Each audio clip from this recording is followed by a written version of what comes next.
Première actu, si je vous parle, bam bam, 7e continent. Le plastique. Oh, oui, exactement. Vous savez où c'est, justement, ce 7e continent? On en parle énormément, justement, donc le continent de plastique. Vous avez une idée un peu de où il peut se situer? C'est Amérique du Sud.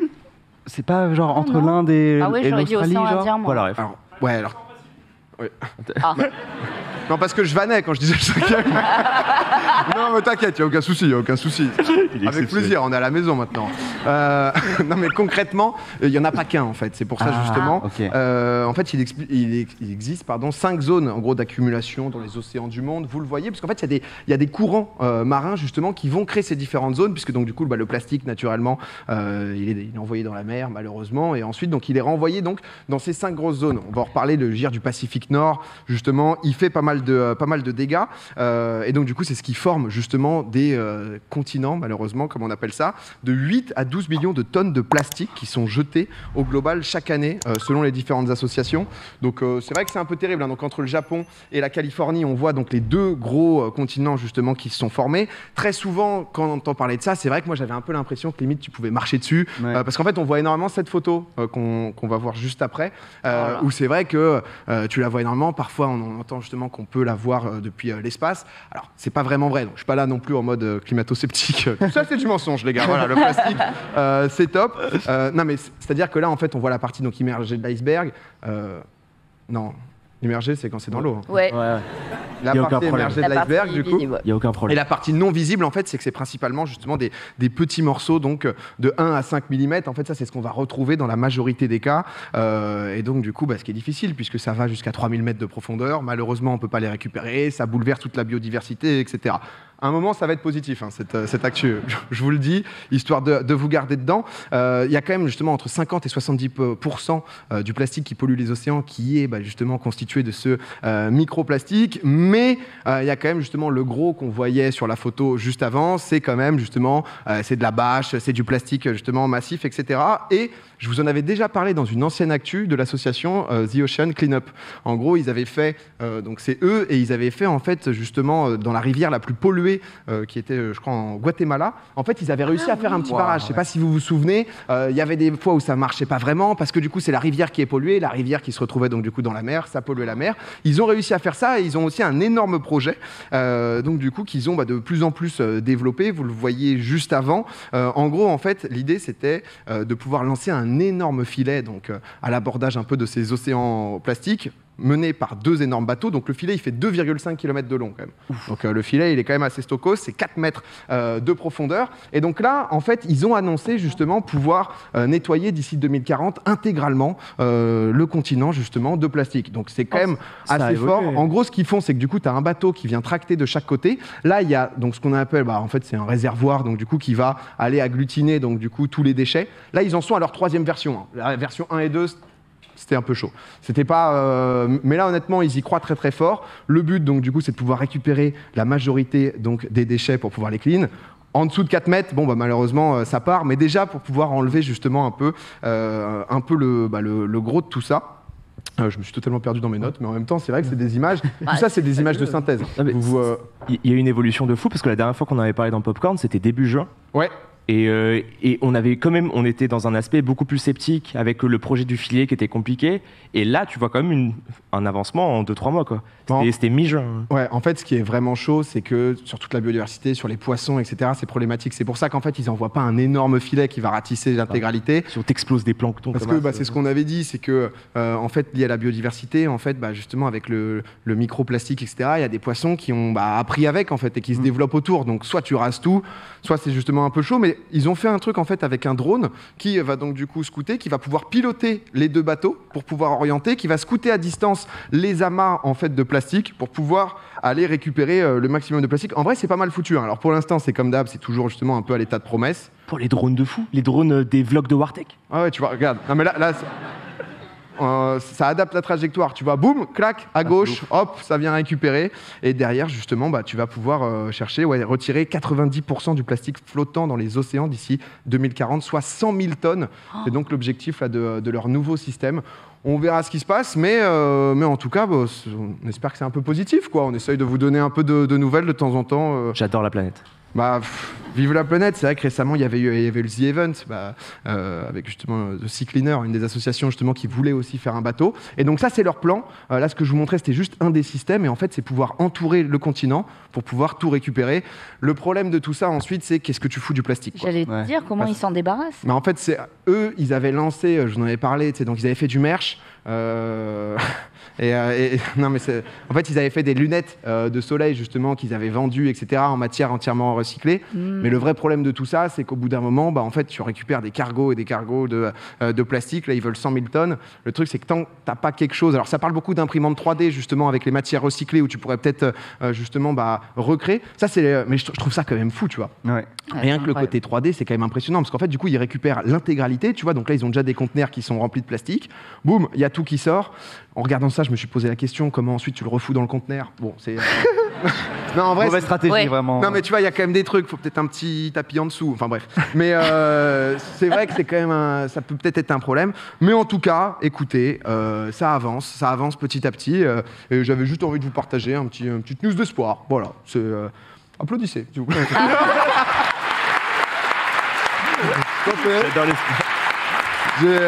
Bon, deuxième actu, c'est une histoire un petit peu d'escroquerie. Oui? Non, je comprends, quand tu fais ce regard-là, c'est qu'il y a des gangsters.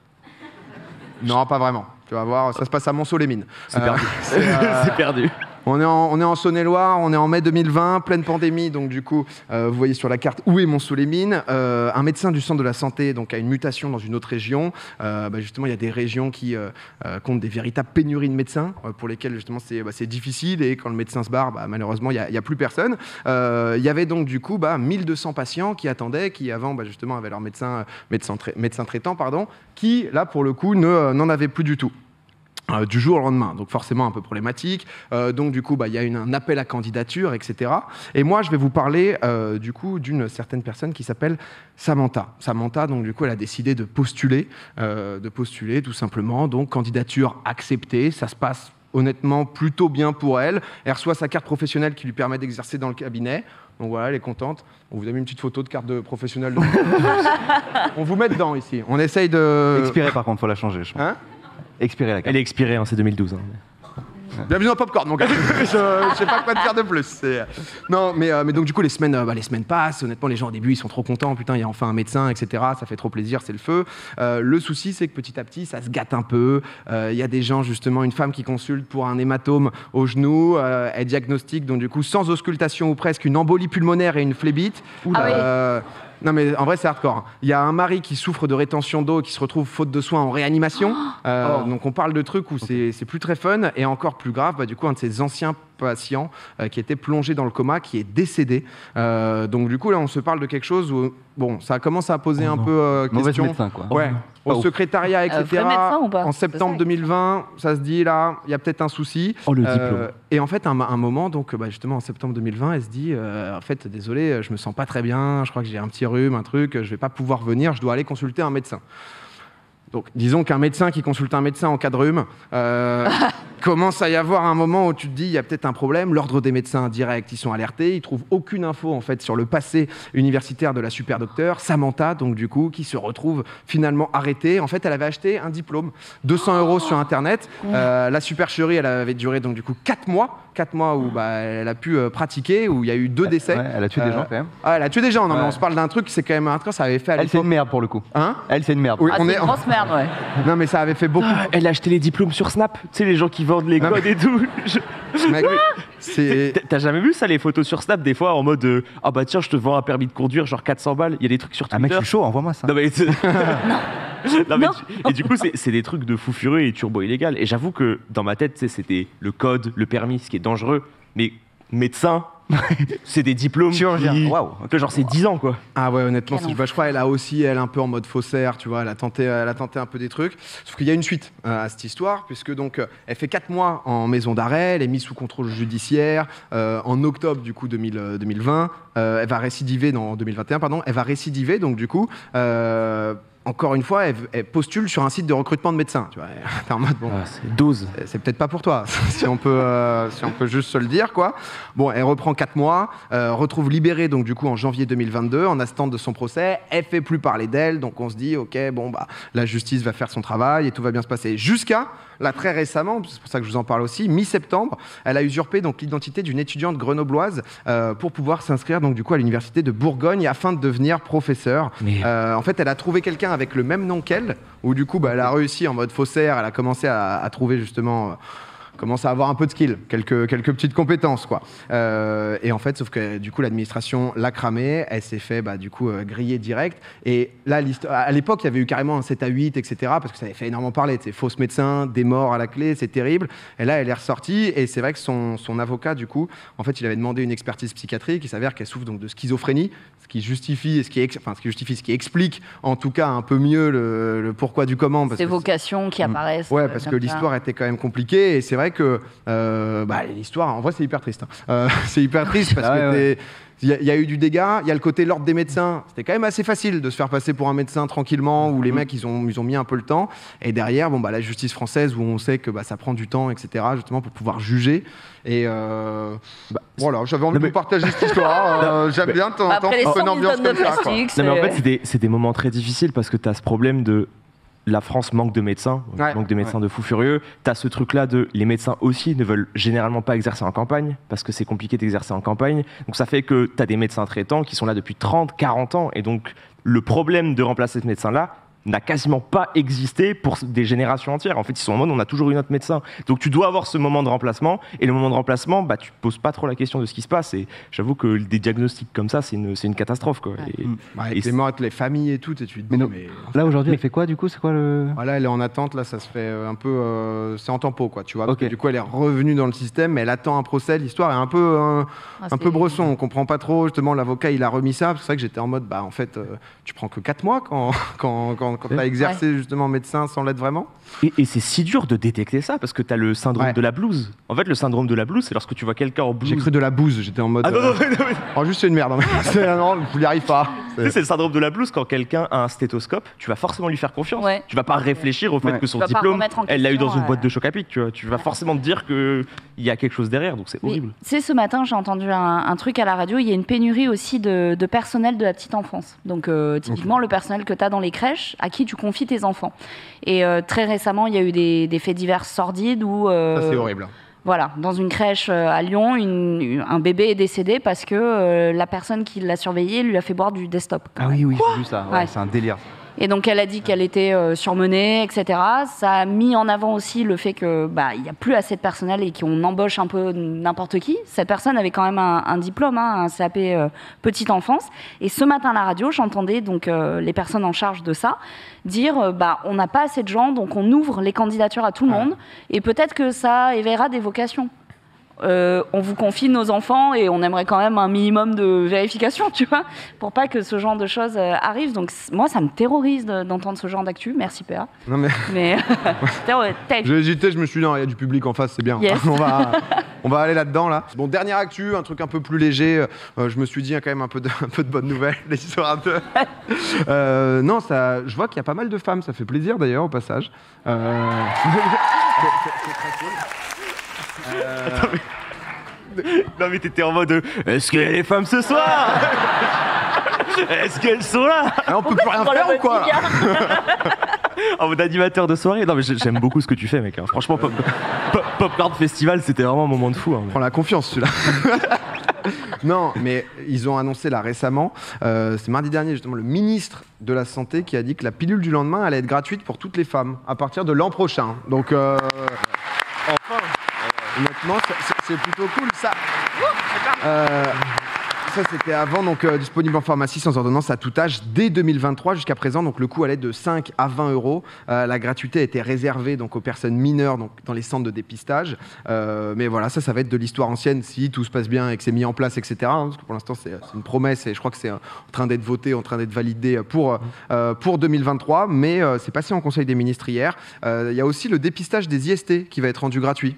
Et ça en vrai c'est bien parce que c'était le cas que pour le VIH et désormais ça va être étendu un peu à toutes les infections. Donc voilà, c'est énorme. N'êtes-vous pas divertis? Il y a plus de syphilis, Et les protections hygiéniques. Comme quoi, il y a vraiment les femmes. T'es bon. Non, mais voilà, j'ai envie de finir. Non, mais en vrai, c'est trop bien parce qu'il y a une hausse des gonorrhées et chlamydia depuis. De quoi, pardon Elle va te faire foutre, toi. Non, celui-là je sais pas. Non, on va t'attraper, toi. C'est bon, on n'en peut plus. Non, mais c'est important, il faut le dire. Redis. Faut le dire. Genre, ça fait 1 an, 2 ans que genre tu regardes la courbe de gonorrhée et chlamydia. Comment tu sais? Elle augmente de ouf.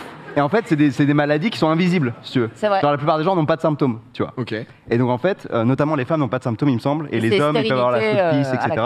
Et ouais, t'as la stérilité après si tu le traites pas, tu vois. Ah oui, parce que du coup, t'as pas d'infos, etc. Et Exactement. Si finalement, tu l'avais et que tu l'as Exactement. porté, ok. Donc, ça, c'est hyper cool que, tu vois, genre, ces MST-là, on puisse, tu vois, que ce soit gratos, etc. Parce que, en fait, le truc, c'est que si tu mets juste la pilule du lendemain gratuite, tu risques d'avoir des gens qui se protègent plus, du coup, en se disant, bon, bah, au pire, je prends la pilule du lendemain. Ouais. Et donc, plus d'IST. Donc, c'est cool qu'on fasse aussi des dépistages gratos. Ouais, non, mais c'est un compliment, j'avoue que t'as raison de. Voilà, mais apparemment, ça a saoulé quelques personnes qu'on parle de gonorrhée et chlamydia. Mais non, mais. C'est important, Non, mais Si je peux demander juste à quel moment tu t'es dit. Je suis hypochondriaque, mec. Ah ouais? Ouais. Et du coup, Bah, du coup, je fais attention, frère. Il y a quoi en ce moment en courbe qui pète. Ouais, c'est quoi les les verrues, ça revient fort. Les courbes sont maîtrisées pour Ok, les courbes. Non, mais c'est vrai qu'en vrai, t'as raison de le préciser, parce que c'est des sujets même, c'est pas tabou, mais c'est pas un truc en mode je vais faire un test énorme, les gars, je vous débriefe tout ça, et c'est important quand même d'en parler. Donc, on en parle ici avec vous tous. Voilà.